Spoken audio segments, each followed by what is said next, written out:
Now I lay me down to sleep. I pray the Lord my soul to keep. If I die before I awake, I pray the Lord my soul to take.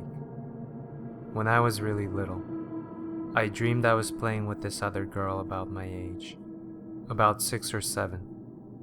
We were playing with our Barbies, and really just having fun. I had noticed she was extremely pale, even for a white girl. She had a small pouty face with blonde straight hair. She looked as though she had been playing outside, as her face was covered in dirt. She also seemed very reserved and timid. I remember giving her a really large smile, as we stopped playing for a moment. As I did so, I watched her own smile disappear and her lower her head. I asked her what was wrong. You know we can never play together again, right? I remember I felt really sad, and I promised her I would come back. But she just looked at me and said, "But I'm dead. You can't." Before I could protest, I woke up in the middle of the night. I looked around the dark room, only hearing my little brother's deep breaths from the bed across from mine. So I went back to sleep, not thinking too much about it. Many years later, I was about 10. I had a very familiar dream. I was standing in her house. I remember going by a reclining chair with a man, as pale as her, fast asleep. He had been watching the television, I think, but now all that played was the snow, and the harsh sound of its feedback. Having silently slipped by him, I then made my way through the dark rooms calling her name. I never could remember it when awake, in a voice that was barely above a whisper. Finally, I came to a room with no door. I peered inside, and there she was, still playing with the same dolls as before. She looked as though she hadn't moved from the spot since last time. Even her appearance was the same. I ran up to her, very excited to finally be able to see my friend once more. In my excitement, I grabbed and hugged her. This was my first time touching her, and I remember that she was very cold. She felt like ice, and her body was very stiff. When I pulled away, she just looked at me, her face contorted in a mixed expression of shock and confusion. I had expected her to be happy to see me, so what she said really freaked me out. "You're not supposed to be here." She wasn't hateful in her tone. Rather, she seemed frightened for me. I shrugged it off and told her I had missed her, and I had finally come back to play. She shook her head, no, very vigorously, and I was becoming frightened. "You can't be here. You can't come more than once. If they find out you're here, you won't be able to leave. They won't let you leave." I was really frightened by her words. They made me want to cry. I very softly asked her who they were and why I couldn't leave. She told me the others that lived in the house.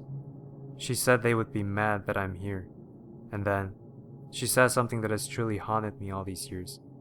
She said, "You'll be stuck here just like me." I wanted to leave. I asked her how I could leave and where the door was, but she told me I couldn't leave like that. She said she had to hide me till I woke up. I don't remember where I was hiding, but I remember she chose to hide with me. She told me they were all mean to her, and I was the nicest person she had met since she got there. She said she wanted me to stay, but that she didn't want me to be sad. What felt like hours passed by, till the man in the chair could be heard stirring. He got up, and I noticed he didn't touch the floor so much. Rather, he glided as he made the motions of walking. I don't recall how the events unfolded, but as he went looking for her, we both became scared. We decided to move from there to another room. She said that we had to hide in the bathroom. It was the only door with a lock. I agreed with her, and we began to make our way down the hall. As fate would have it, we stumbled upon another person inhabiting the house. She motioned for me to be quiet, as he had his hands covering his face. I could hear him crying very audibly, and though she said to be quiet, I ventured to console him. As my first words escaped my mouth, His cry stopped. The hall became deadly silent, and the girl began to frantically tug on my shirt. He uncovered his face as she pulled me further down the hall, but I continued to look at him for a short time. He looked at us with those eyeless holes, and his scream and the way his mouth opened were unbelievable. It looked as though his jaw came unlatched, and the howl he let out sounded of pure hatred and anger. I was terrified. She grabbed my hand, and we began to run. We made our way down the narrow hallway, and as we did, the screams of all the others who stayed there filled the house. They were all chasing us now. We finally reached the door. She shoved me in and quickly entered herself. She then proceeded to lock the door. We could hear them all yelling and screeching from behind the door, and then it grew silent. For a moment, I felt relief wash over me. They were going to leave us be, but then I turned to face her, and her eyes told a different story. There was this look of irrational fear on her face as she watched the door. I now knew this wasn't over. That's when the banging began. It was hard and very precise, each thud rattling the door with its strength. "Give me the girl." It was the voice of a man. He seemed very angry, and from the way she squeezed my hand when he spoke, I knew she was afraid of him. The banging and that one phrase continued on. After what felt like a few minutes, the thud stopped. I was too afraid to grant myself a moment of false security, and I was right to do so. He began to ram his shoulder into the door, now screaming that he wanted me. I'm not sure how, but I knew this was the man in front of the television. The door began to give way, and I became increasingly frightened. That's when she did something I'll never forget. She came to kneel in front of me and pleaded for me to wake up. She said she couldn't let him have me. Her hands grasped my shoulders tightly, as tears welled up in my eyes. And that's when the door finally broke open. She grabbed me, wrapping me in her arms, and began to hold me as tight as she could, and I began to scream for my life. It is then that I finally woke up. I had woken myself up with my incessant screaming. At first, everything was black, and so I didn't stop screaming. It wasn't until I realized I was in my bed, and actually opened my eyes that I stopped.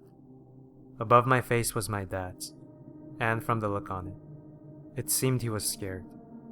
He said I had been screaming for a while, but he couldn't wake me up. He said he poked and shaken me, but I wouldn't open my eyes, and I wouldn't stop screaming. He asked if I had had a nightmare, but I told him that I had a dream that I'd had once before.